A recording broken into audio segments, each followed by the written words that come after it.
Charles Bukowski no escribió esta frase para motivarte, la escribió como una advertencia. No es una frase bonita para colgar en una pared, ni un mantra para repetir frente al espejo.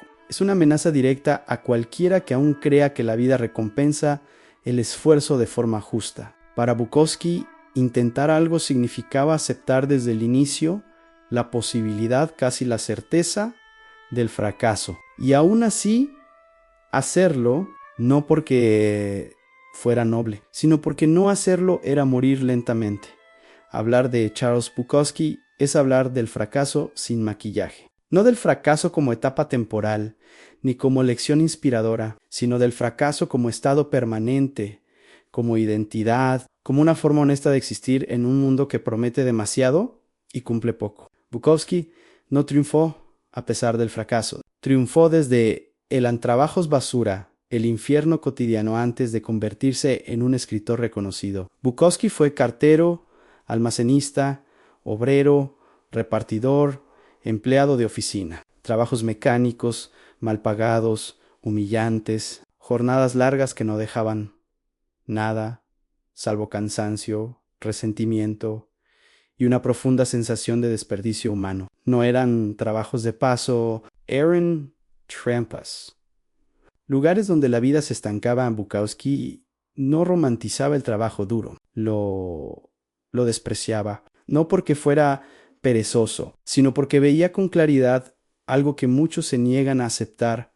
A la mayoría de los trabajos no dignifican, desgastan, no construyen personas, las erosionan lentamente, día tras día, turno tras turno. En la oficina de correos, Bukowski observó el alma humana marchitarse. Vio hombres que odiaban levantarse cada mañana, mujeres que contaban los minutos para volver a casa, supervisores que disfrutaban del pequeño poder que les daba un cargo inútil. Ese mundo no lo impulsó a mejorar, lo empujó a escribir con rabia, con asco, con una sinceridad brutal. Para Bukowski, esos trabajos basura no eran una fase de superación personal, eran la prueba de que el sistema no estaba diseñado para que todos ganen. Alguien tenía que perder. Y él decidió mirar esa derrota de frente y contarla sin pedir disculpas en rechazos editoriales. Cuando nadie quiere tu voz durante décadas, Bukowski fue rechazado una y otra vez. Revistas que devolvían sus poemas sin comentarios, editoriales que ignoraban sus manuscritos, críticos que lo consideraban vulgar, obsceno, irrelevante. No escribía como se esperaba, no hablaba de lo que se suponía que debía hablar, no respetaba las reglas del buen gusto. En cada rechazo confirmaba algo que Bukowski ya intuía. El mundo literario no estaba interesado en la verdad, sino en la comodidad. En textos pulidos, educados, aceptables, Bukowski no ofrecía eso. Ofrecía suciedad, alcohol, fracaso, deseo, violencia emocional. Ofrecía humanidad sin filtros. A muchos habrían cambiado de estilo, suavizado el lenguaje, ajustado la voz para encajar. Bukowski prefería ser rechazado a ser falso. Prefería no publicar antes que escribir algo que no le perteneciera. El rechazo no lo volvió más optimista, lo volvió más terco. Escribía porque no hacerlo le dolía más que ser ignorado. Escribía como quien sangra en una habitación vacía, sin aplausos, sin garantías, sin promesas de futuro.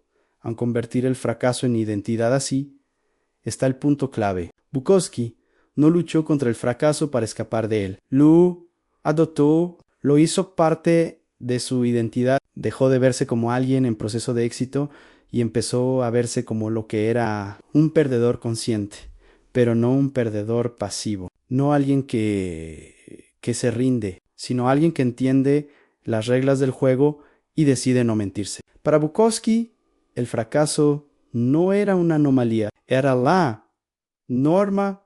La verdadera tragedia, según él, no era fracasar, sino vivir fingiendo que no se ha fracasado. En lugar de ocultar su derrota, la exhibió, la convirtió en materia prima y literatura, en estilo, en verdad.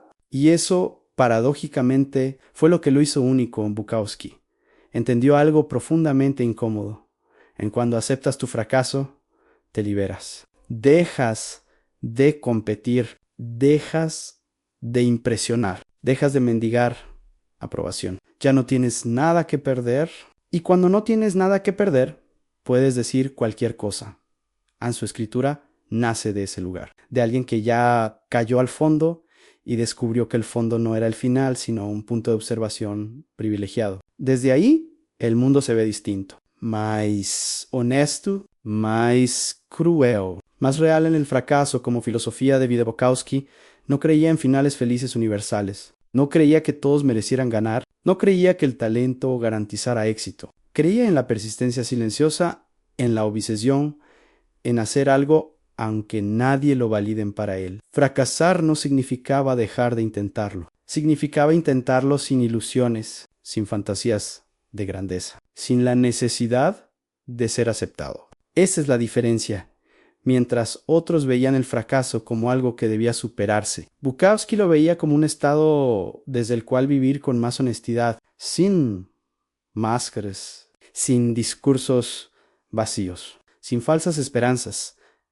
Su vida no fue un ejemplo de superación tradicional, fue un ejemplo de coherencia brutal. Vivió como escribió, escribió como vivió, y en ambos casos eligió no mentirse en el impacto Final Hoy, en una época obsesionada con el éxito, con la productividad, con la imagen. Bukowski incomoda más que nunca, porque su mensaje no promete nada, no vende fórmulas, no ofrece resultados, no solo dice esto, sin rodeos, tal vez no ganes, tal vez nadie te aplauda, tal vez pases desapercibido, y aún así, si hay algo dentro de ti que exige salir, hazlo. Aunque fracases, aunque pierdas, aunque nadie mire, porque al final, para Bukowski, perder no era el problema. El verdadero fracaso era traicionarse, y esa es una verdad que todavía duele en él. Don't try, o lo intentas. Su famoso epitafio no significa no hagas nada, sino no te esfuerces por encajar. Si la escritura no sale de ti como un incendio, no lo hagas. El rechazo editorial era simplemente la prueba de que el mundo literario aún no estaba listo para su crudeza en la lealtad al margen. Prefirió publicar en revistas marginales, little magazines, de mala muerte antes de suavizar su estilo para las grandes editoriales de Nueva York. Aquí Sionji, Bukowski se diferencia de la mayoría. Él no buscaba superar el fracaso. Decidió habitarlo en el antihéroe a través de su alter ego, Henry Chinaski. Presentó la borrachera, la pobreza y la soledad. Convirtió ser un perdedor en una insignia de honor. Si fallas bajo tus propios términos, técnicamente has ganado la libertad del que no tiene nada.